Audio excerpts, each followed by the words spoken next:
अनेक असे प्रश्न म्हणजे एमिंग पॉइंट हा तो तिथली शेवटची बाजू म्हणजे डोंगराळी बाजूच एमिंग पॉइंट होतं का असा प्रश्न त्याच्यामध्ये आहे. आणि त्याच्यातच तो पॉइंट समोर येत असताना कदाचित असंही होऊ शकतं जेव्हा पाठकाला ते कळालं त्या ज्या मॅडम होत्या त्यांनी कदाचित मग विमान एका बाजूला ओढण्याचा प्रयत्न केला काय हे जोपर्यंत ब्लॅक बॉक्स आपल्याला मिळत नाही जोपर्यंत आपल्याला कम्युनिकेशन त्या कॉकपिटमध्ये काय झालं हे जोपर्यंत कळत नाही जोपर्यंत इक्विपमेंट मुवमेंट तिथे कळत नाही तोपर्यंत ह्या गोष्टी आपल्याला कळणार नाही. त्यामुळे ह्या गोष्टींकडे खऱ्या अर्थाने लक्ष देण्याची जरूरत आहे. पुढे आता ह्याच्यामध्ये आपण जर बघितलं तर तुम्ही सुद्धा गाडी चालवत बाहेर जावा एखादं कुत्रं मध्ये आलं माणूस मध्ये आला आणि तुम्हाला माहिती आहे आता तुमचा ऍक्सिडेंट होणार आहे कितीही तुम्ही शांत असला तरी तुम्ही एखादी शिवी द्याल तुम्ही चिडाल तुम्ही त्या रागवून बघाल काहीतरी तुम्ही कराल.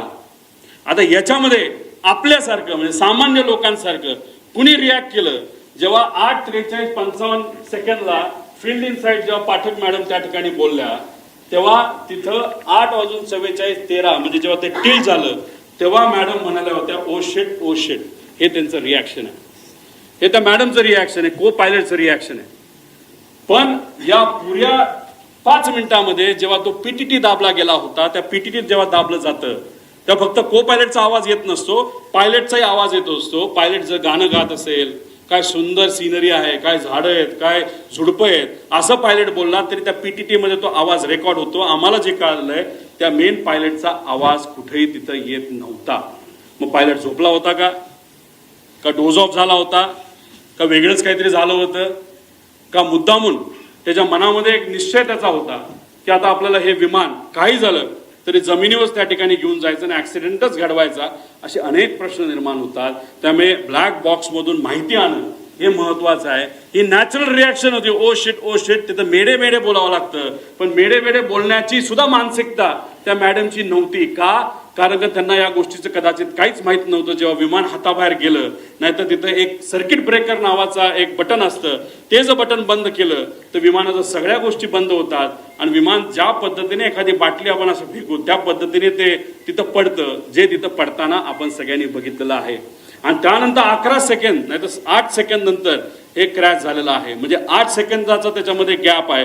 बटन जेव्हा शिफ्ट केलं गेलं तेव्हाच त्या पाठक मॅडमला ज्या तज्ज्ञ होत्या पायलटच्या आणि एक गोष्ट तुम्ही समजून घ्या माझ्या माहिती अनुसार हे क्रॉस व्हेरीफाय करावं लागेल हे कपूर 16,000 तास दिसत असले तरी पाठक मॅडम ज्या 1600 तासाचं त्यांचं फ्लाइंग आहे ते फक्त लेअर जेटवर झालं होतं. आणि हे जे आहे आपले कपूर यांचं फ्लाइंग हे वेगळ्या विमानात झालं होतं. त्यांचा अनुभव कदाचित लेअर जेटवर त्या पाठक मॅडमपेक्षा कमी होता आणि ते कॅप्टन इन कमांड जेव्हा कमर्शियल एअरलाईन मध्ये होते तेव्हा कॅप्टन इन कमांड ते नव्हते. नजीकच्याच काळामध्ये कॅप्टन इन कमांड ते झाले होते असं कुठेतरी शंका नाही तर काही प्रमाणात काही लोकांकडनं माहिती आम्हाला आलेली आहे त्याची माहिती घेऊन त्या डिटेलमध्ये जाणं हे अतिशय महत्वाचं आहे. त्यामुळे दादांचा दौरा का बदलला विमानाची वेळ बदलली गेली का पायलट खरंच बदलले का बदलले असे काही प्रश्न आहे.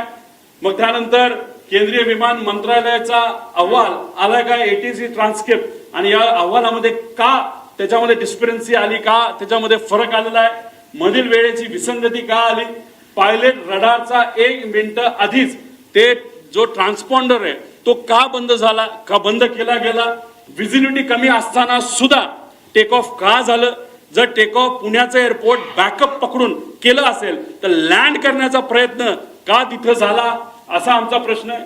रनवे 29 अवेलेबल असताना सेफ असताना फ्लॅट असताना कुठलंच टेन्शन तिथं नसताना तिथं सूर्याचा पण त्रास नसताना सारखं मला रनवे 11च पाहिजे असं का त्या ठिकाणी सांगण्यात आलं. आधीच विमान कमी उंचीवर आणले गेले होते का त्यानंतर शेवटच्या काही मिनिटात पायलट काहीच जो मेन पायलट आहे एवढी घटना जमीन जवळ येते विमान टिल्ट होते तिथं बंद पडतंय विमान तरी तुम्ही काहीच बोलत नाही याचा अर्थ काय तर याचा अर्थ जर काढायला गेलं तर मी सामान्य परिवारातला एक व्यक्ती म्हणून नाही तर सामान्य व्यक्ती ज्याचं टेक्निकल बॅकग्राऊंड कुठलंच नाही मला असं वाटतं की हा अपघात नाही हा 100% त्याच्यामध्ये घात असू शकतो. आणि हीच माहिती आम्हाला सगळ्या इन्व्हेस्टिगेशन एजन्सीज कडनं पाहिजे.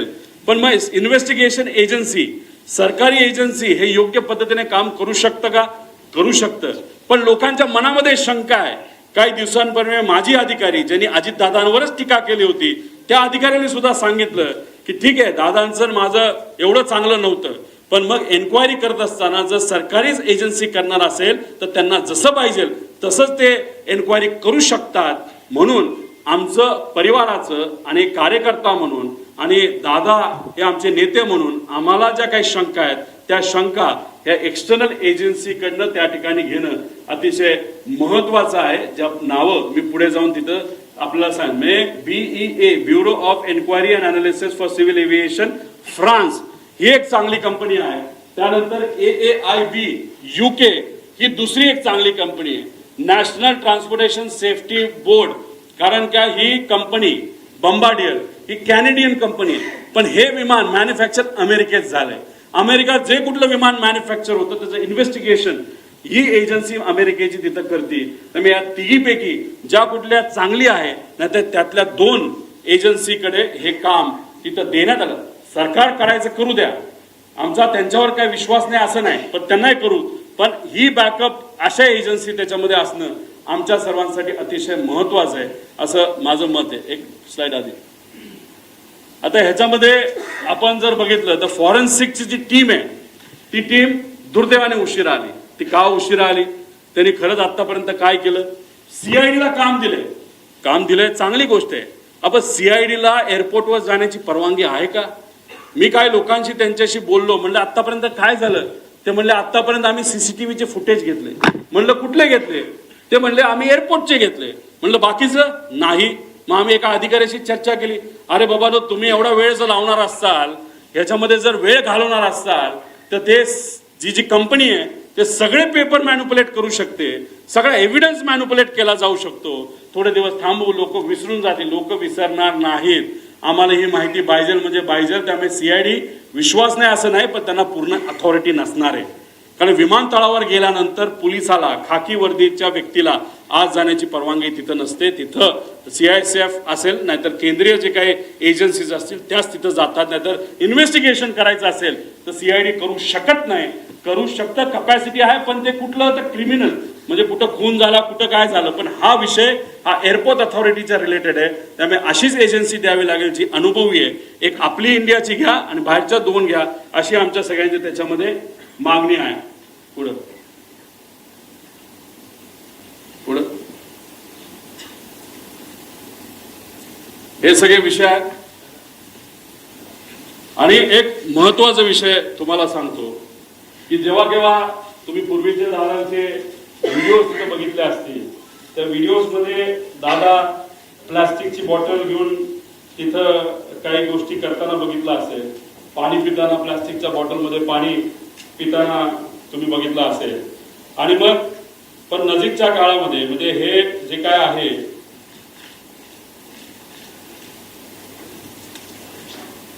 आता हे जे काय झालं ते झालं. ही गोष्ट कदाचित दादांच्या मनामध्ये असावी की कधीही काही होऊ शकतं. त्यामुळे गेल्या काही महिन्यांमध्ये दादा प्लास्टिक बॉटलवरनं दादा अशा बॉटलमध्ये त्या ठिकाणी आले होते. का आले होते, कशामुळे आले होते, ह्याच्यात काय करू शकता येत नाही.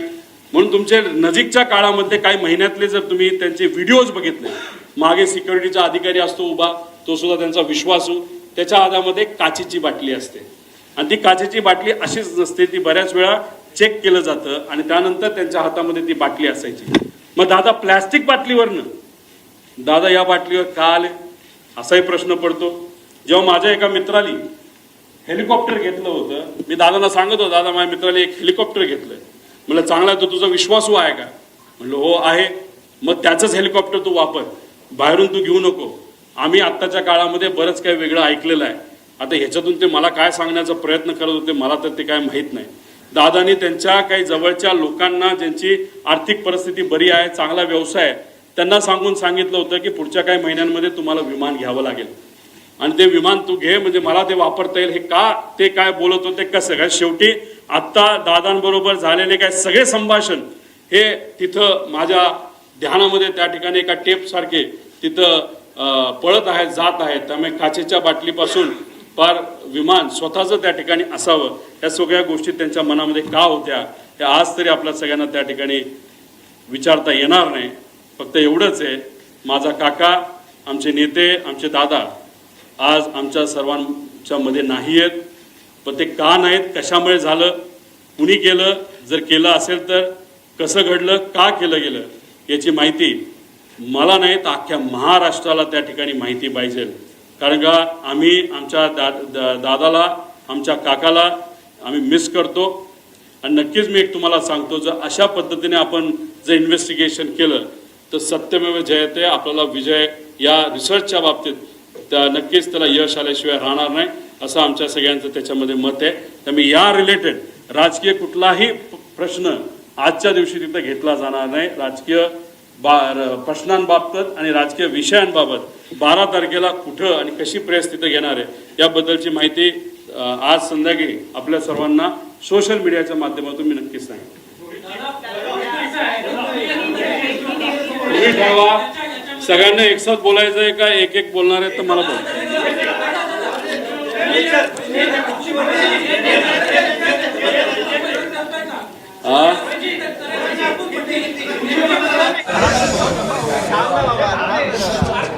रोहित जी थोड़ा सा हिंदी में ब्रीफ कर दीजिए.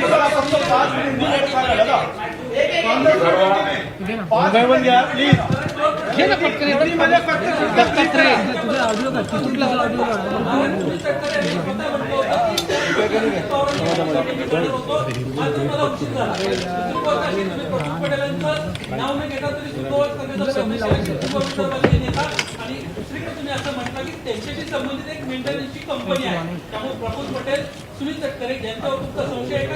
अंजली दमाने यांना पक्षात घेतली होती किंबहुना पार्थ पवार यांचं देखील त्यांना नाव. एक तुम्ही समजून घ्या, हा अपघात होता का घात होता असा प्रश्न तुम्ही केला तर आमची शंका म्हणजे माझी आणि असंख्य महाराष्ट्रातल्या लोकांची शंका आहे की हा घात होता. आता तुम्ही जर प्रेझेंटेशन बघितलं असेल तर 60-70 पानाचं मी प्रेझेंटेशन केलं. एक एक गोष्ट जी घडली, कशी घडली, कोण बैठकीला आलं होतं, कोणाचं विमान होतं, कोणाचं काय होतं, जी काय माहिती आमच्यापर्यंत आली ती माहिती ही तुमच्यापर्यंत पोहोचवलेली आहे. या प्रेझेंटेशनच्या माध्यमातून यांच्यावर ऑब्जेक्शन घेतोय, शंका घेतोय का त्यांच्यावर शंका घेतोय असं अजिबात कुठंच नाही. मी वस्तुस्थिती तुम्हाला सांगितली. पण या बाबतीत